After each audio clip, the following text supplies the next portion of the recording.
જાણીશું આપણા fundamental experts પાસેથી. અત્યારે ખાસ રજૂઆતમાં આપણી સાથે જોડાઈ રહ્યા છે ઇન્ફોસેટ પીએમએસના હર્ષલ દસાણી. હર્ષલ, સ્વાગત છે આપનું ખાસ રજૂઆતમાં. અને સૌથી પહેલાં સેક્ટર સ્પેસિફિક એક વ્યૂ લઈએ, પહેલાં માર્કેટને સમજીએ હર્ષલ ફંડામેન્ટલી અત્યારે, કારણ કે ઘણું બધું ડેવલપમેન્ટ જીઓ પોલિટિકલ ફ્રન્ટ પર હવે એક યુદ્ધ મેં એક શાંતિની એક અપેક્ષા પણ બનતું જોઈ રહ્યા છીએ. ક્રૂડના લેવલ્સ હવે થોડા એક ટેન્શન થોડું હળવું કરી રહ્યા છે હાલ પૂરતું. અને આ વચ્ચે અર્નિંગ સિઝન, ઘણા બધા ફેક્ટર્સને ઇવેન્ટ્સ છે ભારતીય બજાર માટે જે ધ્યાનમાં રાખવાની છે એફઆઈએસ એક્શનની સાથે. આપ કઈ રીતે માર્કેટને જોઈ રહ્યા છો હાલ? Firstly good afternoon, thank you so much મને બોલાવવા માટે. અને માર્કેટ્સ હવે તમે જોઈ રહ્યા છો ફાઇનલી પાછું બુલિશ ટેરિટરીમાં આવી ગયું છે, જેવી રીતના આપણે કાલે બી વાત કરી. ઓવરઓલ માર્કેટની ટ્રેન્ડ હવે ફાઇનલી તમને બુલિશ થતા દેખાઈ રહી છે. અને it is not only specific to Nifty or specific to any index. તમને એક ઓવરઓલ બ્રોડર માર્કેટના અંદર જ બાઇંગ આવતી દેખાઈ રહી છે, which is a very good sign. અને ઓવરઓલ આ બધું ક્યાંય ને ક્યાંય ક્રૂડથી કનેક્ટેડ છે. આપણે જેટલી બી વાત થઈ છે, ક્રૂડ અત્યારે એક સેન્ટર પોઈન્ટ બની ગયું છે સેન્ટ્રલ બેંકની પોલિસીઝ માટે, ગ્લોબલ માર્કેટ્સ માટે, ઇન્ડિયન માર્કેટ્સ માટે, ગોલ્ડ, સિલ્વર, કમોડિટીઝ બધા માટે, બીકોઝ ક્રૂડ અત્યારે આખી લિક્વિડિટી કંટ્રોલ કરી રહ્યું છે.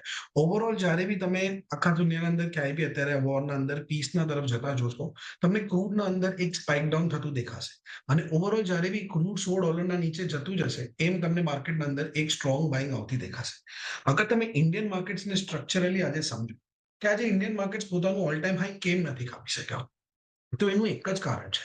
આજે દુનિયાની બધી માર્કેટ્સ તમે પકડી લો, કોસ્પી પ્રોબેબલી તમે KOSPI is Korea, Nikkei is Japan, એના પછી તમે તાઇવાનને પકડી લો, એના પછી તમે ફોર એક્ઝામ્પલ યુએસ નું નેસ્ડેક પકડી લો, ડાઉ જોન્સ પકડી લો, આ બધા આઉટ પરફોર્મ કરેલા છે. કોરિયા અત્યારે 150% ઉપર છે સપ્ટેમ્બર 2024 ના હાઈથી. સપ્ટેમ્બર 2024 એ મહિનો છે જ્યારે ઇન્ડિયન માર્કેટ્સનું ઓલ ટાઈમ હાઈ લાગ્યું હતું. તમારું mid cap, Nifty, small cap બધું સપ્ટેમ્બર 2024 ના ઓલ ટાઈમ હાઈ પર બેઠું.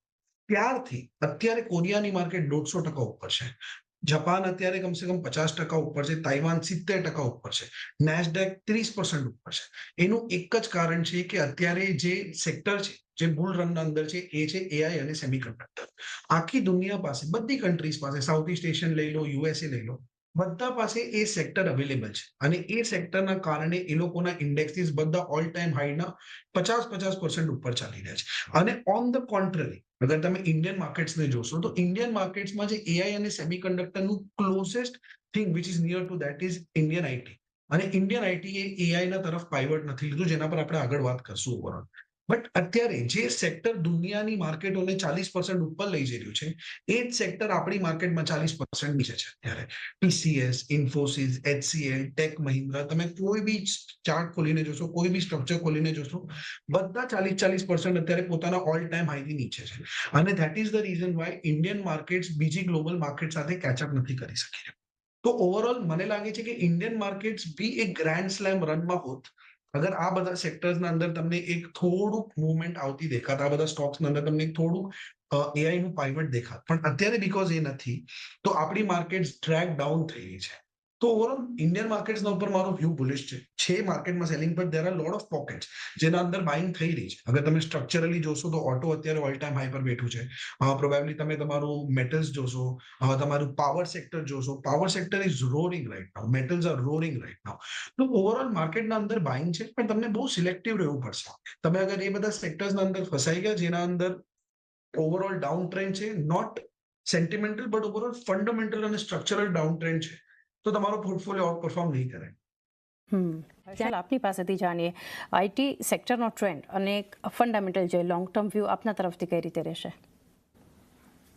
ઓવરઓલ આઈટીમાં જે આપણે આના પહેલા બી વાત કરી કે જ્યાં સુધી આ લોકો એઆઈના તરફ પાઇવટ નહીં કરે, ત્યાં સુધી આ લોકોના અંદર તમને કંઈ બહુ મોટું ડિસ્રપ્શન આવતું દેખાશે નહીં. હું તમને થોડા એક્ઝામ્પલ્સથી સમજાવવાની ટ્રાય કરું. જેવી રીતના અગર તમે ટીસીએસ નું રિઝલ્ટ જોશો, તો ફર્સ્ટ ટાઈમ એને અગર તમે કોન્સ્ટન્ટ કરન્સી ટર્મના અંદર જોશો તો એને ડિક્લાઇન આવ્યું છે. અને 5 સ્ટ્રેટ ક્વાર્ટર્સ અગર તમે જોવા જશો તો સ્ટેગ્નેશન છે. એના અંદર almost close to zero growth છે. જે ઇન્ડિયાનું સૌથી મોટું આપણે જે કહીએ the bellwether of IT, એની ગ્રોથ આ છે. અગર તમે ઇન્ફોસિસ જોશો તો ઇન્ફોસિસની FY27 ની ગાઈડન્સ અગર હું વાત કરું તો જે પેલા 3 થી 3.5% વચ્ચે હતી, એ હવે એ લોકોએ 1.5 થી 3.5% વચ્ચે કરી નાખી છે. તમે પ્રોબ્લેમ શું છે કે એઆઈ જે છે એ એક સ્ટ્રક્ચરલ થ્રેટ છે. It is not a cyclical threat કે અત્યારે આવ્યું છે આગળ વધ્યું છે. It is a structural threat. તમે અત્યારે જોશો તો ઇન્ડિયાનું જે આખું આઈટી ચાલે છે એ શું મોડેલ પર ચાલી રહ્યું છે કે ભાઈ આપણા પાસે ચીપ ડેવલપિંગ લેબર છે, પણ એ ચીપ ડેવલપિંગ લેબરને આજે બસ એઆઈ ની ઇલેક્ટ્રિસિટી કોસ્ટથી રિપ્લેસ થઈ રહ્યું છે. એઆઈ એ જ સેમ કામ કરી રહ્યું છે, બસ એનું જે કોસ્ટ છે that is the electricity that it is using. અગર તમે અત્યારે જોશો તો બીજું એક સ્ટ્રક્ચરલ ફંડામેન્ટલ પ્રોબ્લેમ જે મને ઇન્ડિયન આઈટી ની અંદર દેખાયું છે એ છે આ લોકોનું બાયબેકના માટે પ્રેમ. તમે અગર આપણે કાલે બી કદાચ વાત કરી હતી, 2016 થી તમે 2025 સુધી જોશો, આ લોકોનો બાયબેકનો અમાઉન્ટ ટીસી, આ તમારું Infosys, if I am not wrong, ઇન્ફોસિસે લાસ્ટ યર 1500 રૂપિયા શેર પર, 1800 રૂપિયા શેર પર કઈ બાયબેક કર્યું હતું. અને રાઈટ નાઉ અગર તમે લાસ્ટ 7-8-9 વર્ષનું આ લોકોનું બાયબેક હિસ્ટ્રી જોશો તો 2.5 થી 3 લાખ કરોડ રૂપિયાના ઉપર આ લોકો બાયબેક કરી ચૂક્યા છે, જે પૈસા could have been used for the research and development of AI. તમે જોશો TCS અત્યારે એનું પૂરું હેડકાઉન્ટ ઓછું કરતું જઈ રહ્યું છે. એના ઉપર જે બી યુએસ ના અંદર જે બી સર્વિસ કંપનીઝ છે, જેવી રીતના સેલ્સફોર્સ થઈ ગઈ, ફોર એક્ઝામ્પલ એડોબી થઈ ગઈ, બધા 50% પોતાના ઓલ ટાઈમ હાઈથી અત્યારે ડાઉન છે. ઇન્ડિયાના અંદર હજુ એઆઈ નું અડોપ્શન એટલું સિવિયરલી નથી થયું, બટ જેવું અડોપ્શન થવા માંડશે તમને બહુ સ્ટ્રક્ચરલ અને સ્ટ્રોંગ લેઓફ આવતા દેખાશે. તમને અત્યારે ઇનિશિયલી બી તમને એઆઈ ના લેઓફ્સ આવતા દેખાઈ જ ગયા છે એઆઈ ના કારણે. અને once the structural layoff start hitting, એના પછી જે અર્બન કન્ઝમ્પશનના ઉપર ડેન્ટ આવવાનું છે, એનાથી તમારા જેટલા બી કન્ઝમ્પશન રિલેટેડ સેક્ટર છે, it's like going to be a domino effect. અને એને છોડીને તમે અત્યારે જોવા જશો તો IT right now is the biggest contributor of foreign reserves to our country, biggest contributor. અને કાલે જઈને અગર આના અંદર લેઓફ્સ આવવાના ચાલુ થઈ ગયા છે, આઈટી સર્વિસ છે, બિગેસ્ટ કોન્ટ્રીબ્યુશન. અત્યારે અગર આના અંદર કાલે જઈને રિપ્લેસ થઈને આ બધું એઆઈ થી થવા માંડ્યું તો આપણું જે બેલેન્સ ઓફ પેમેન્ટ છે એના ઉપર બી હિટ થશે, બીકોઝ જે ડોલર આઈટી આપણને દેશમાં લાવીને આપી રહ્યું છે, જેનાથી આપણે આપણું સરપ્લસ બનાવીને જે બહારથી તેલ ખરીદી રહ્યા છે, એના ઉપર બી એક હિટ આવશે. તો ઓવરઓલ મને અત્યારે લાગે છે કે we are at that point કે we need to immediately take a turn around. જ્યાં સુધી આઈટી એ સ્ટ્રક્ચરલ ટર્ન અરાઉન્ડ નહીં લે એના તરફ, ત્યાં સુધી તમને એના અંદર સેલિંગ જ આવતી દેખાશે. કદાચ એકાદ વાર માટે તમને એક ડેડ કેટ બાઉન્સ આવતું દેખાય, બટ જ્યાં સુધી આ લોકો નહીં કરે ત્યાં સુધી આ ખતમ જ થતું જશે. બીકોઝ સેમ ઓલ્ટમેનનું હમણાં બી એક કોમેન્ટ આવ્યું હતું, અગર તમે સાંભળ્યું હોય તો, આઈટી વિથ જે એઆઈ છે, with time is going two gate stronger, cheaper અને faster.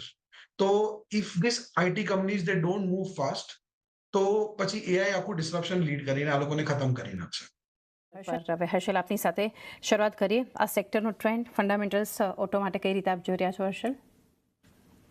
Auto sector is one of the best performing sectors અત્યાર સુધી અગર તમે જોશો, બીકોઝ જે જીએસટી કટ થયું લાસ્ટ યર એના કારણે બાઇક્સ, 2 વ્હીલર્સ, 3 વ્હીલર્સ, 4 વ્હીલર્સ એના અંદર એક બહુ મેસિવ ગ્રોથ તમને દેખાય છે. અને એ જ એના પ્રાઇસના અંદર બી તમને દેખાઈ રહ્યું છે કે એક મેસિવ ગ્રોથ એ લોકો ફોરવર્ડ કરી રહ્યા છે. પણ અત્યારે જે મને ઓટોના અંદર આઈ એમ ઓન દેટ વર્જ કે હવે મને લાગે છે કે ઓટોનું જે ઓવરઓલ રન છે એ એક ખતમ થવાના તરફ જઈ રહ્યું છે. એનું તમને કારણ કહું છું. 2 મેજર રીઝન્સ છે જે મને લાગે છે. એક તો જે ઓક્ટોબર 2025નું જે આ લોકોએ જે ડેટા નાખ્યું હતું કે રેકોર્ડ હાઈ વોલ્યુમ સેલ્સ, કેમ કે દિવાળી આવી રહ્યું હતું પ્લસ જીએસટી કટ થયું હતું, એના કારણે જે લાસ્ટ યરનું બેઝ બન્યું છે, જ્યારે તમે આ વર્ષના રિઝલ્ટને લાસ્ટ યરના બેઝથી કમ્પેર કરશો તો તમને એટલું સારું નંબર આવતું દેખાશે નહીં. આ વર્ષે આપણા પાસે એવી કોઈ સ્ટ્રક્ચરલ ટેલવિન્ડ નથી જેના કારણે તમને ઓટોના અંદર અને 2 વ્હીલર્સ અને 4 વ્હીલર્સના અંદર સ્પેસિફિકલી આટલી મોટી ગ્રોથ આવતા હોવા દેખાશે. અત્યારે જે તમને લાસ્ટ ટાઈમ 350 સીસીની બાઇક પર, જે સ્મોલ આપણી તમારી નાની નાની ગાડીઓ પર જે આ લોકો 28% થી 18% દિવાળીમાં કરી નાખ્યું, એના કારણે એક મેસિવ ડિમાન્ડ છૂટી હતી અને લોકો જે વિચારી રહ્યા હતા એ બધાએ બી આવીને લઈ લીધું. પણ જ્યારે આ વખતે તમે Q2 અને Q3 ના અંદર જોશો તો ઓપ્ટિકલી એના રિઝલ્ટ તમને એટલા સારા નહીં દેખાય લાસ્ટ યર ઓન યર તમે જ્યારે ચેક કરવા જશો તો. હવે અગર 2 વ્હીલર્સને તમે જોવા જાઓ તો 2 વ્હીલર્સ જનરલી તમને તમારી રૂરલ ડિમાન્ડના બારેમાં એક આઈડિયા આપે, અને તમે 4 વ્હીલર્સને જ્યારે જોવા જાઓ ત્યારે 4 વ્હીલર્સ તમને તમારું એક અર્બન ડિમાન્ડ અને અર્બન કન્ઝમ્પશનના ઉપર આઈડિયા આપે. હવે આઈએમડી નું જે ફોરકાસ્ટ આવ્યું છે, જેના અંદર એ લોકો કહી રહ્યા છે કે વરસાદ is expected to be 92% of the last few years average. 26 વર્ષમાં આટલું ઓછું ફોરકાસ્ટ કોઈ દિવસ નથી આવ્યું. અને આના કારણે જે રૂરલ કન્ઝમ્પશન છે એના ઉપર મને એક પર્સનલી ડેન્ટ આવતું દેખાઈ રહ્યું છે. અને જેવું તમને રૂરલ કન્ઝમ્પશન પર ડેન્ટ આવતું દેખાશે, તમારું જે 2 વ્હીલરની ડિમાન્ડ છે એના અંદર તમને એક ડ્રોપ આવતા દેખાશે. સિમિલરલી જે આપણે અત્યારે આઈટીની વાત કરી રહ્યા હતા, આઈટીના કારણે જે લેઓફ્સ થવાના છે, it is not only in the IT companies but also in the any service related business that can be related to AI. અત્યારે તમને ફોર એક્ઝામ્પલ આપું છું કે અત્યારે જે ઇન્કમ ટેક્સ રિટર્ન ભરવા માટે આપણે સીએ ને 5,000 રૂપિયા, 6,000 રૂપિયા, 10,000 રૂપિયા આપતા. આજે તમે કોઈ દિવસ ક્લોડ અને ચેટ જીપીટી સાથે બેસો, એને આખું ઇન્કમ ટેક્સ એક્ટ પાછળથી ખબર છે. એ તમને કદાચ એવા 5 ડિડક્શન કાઢીને આપશે જે તમારો સીએ બી વિચારતો હશે. સો ઓવરઓલ હવે ફોર એક્ઝામ્પલ તમે ફોટો એડિટિંગ સોફ્ટવેર જોશો. આ બધા સોફ્ટવેર ઓટોમેટિકલી હવે તમે કમાન્ડના બેસિસ પર યુ કેન એડિટ પિક્ચર્સ. જે વિડીયો એડિટર્સ હતા, જે ફોટો એડિટર્સ હતા, એ લોકોને એઆઈ આવીને એક મેપ ડિસરપ્શનના તરફ લઈ જઈ રહ્યું છે. તો અત્યારે મને લાગે છે કે અર્બન કન્ઝમ્પશનના ઉપર હજુ ને ઓલું ડેન્ટ આવ્યું નથી, કેમ કે ઇન્ડિયાના અંદર એઆઈ નું જે એક્સેપ્શન છે એ બહુ સ્લો છે. લોકો બહુ ધીરે ધીરે એક્સેપ્ટ કરી રહ્યા છે. બાકી અત્યારે અગર તમે યુએસમાં જશો, સ્ટોક્સ લાઈક સેલ્સફોર્સ, સ્ટોક્સ લાઈક અડોબી, આ બધા પોતાના ઓલ ટાઈમ હાઈથી 50% ડાઉન થઈ ગયા છે. તો ઓવરઓલ મને લાગે છે કે એની ટાઈમ જ્યાં લે ઓફનું મોટું વેવ આવવાની છે ઇઝ કમિંગ સૂન, અને એના ઉપર જે અર્બન કન્ઝમ્પશન પર ડિપ આવવાની છે. એના કારણે જે તમારું ફોર વ્હીલરની જે ડિમાન્ડ છે એના અંદર તમને એક બહુ સ્ટ્રોંગ ડ્રોપ આવતું દેખાશે. અને લાસ્ટ આઈ પર્સનલી ફીલ કે ઓવરઓલ ઓટોના નંબર્સ હેવ બીન અમેઝિંગ અને market price has been keeping up with that. But I think કે આગળ આ વોલ્યુમના ઉપર કામ કરવું is going to be very difficult. જબકી આપણી auto companies have been doing very well. એ લોકો બહાર બી એક્સપેન્ડ કરી રહ્યા છે. એ લોકો ખાલી ડોમેસ્ટિકલી ડિપેન્ડન્ટ નથી. અત્યારે આપણે ઘણું બધું બહારના તરફ બી એક્સપોર્ટના તરફ વયા ગયા છે, which is one plus point કે બાજુના આપણે ખાલી ડોમેસ્ટિક પર ડિપેન્ડન્ટ નથી. બટ ઓવરઓલ મને અહીંયા હવે ઓટોના અંદર એટલી તેજી આવતી દેખાતી નથી જેટલી તમને લાસ્ટ યર દેખાતી હતી. મને અહીંયાથી ઓટોના અંદર એક સ્ટ્રક્ચરલ સ્લોડાઉન આવતું દેખાઈ રહ્યું છે. હર્ષલ, આપના ડિસ્ક્લોઝર્સ. સ્ટોક્સના બારામાં, સેક્ટરના બારામાં વાત કરી. એ મારા પોર્ટફોલિયોના અંદર, મારા ફેમિલીના પોર્ટફોલિયોના અંદર અને મારા કંપનીના પોર્ટફોલિયોના અંદર હોઈ શકે છે. It's not a buy sell recommendation. તમે કાંઈ બી સ્ટોક લો, પ્લીઝ તમારા ફાઇનાન્શિયલ એડવાઇઝરને કન્સલ્ટ કર્યા પછી લેજો. થેન્ક યુ સો મચ મને. જી સર.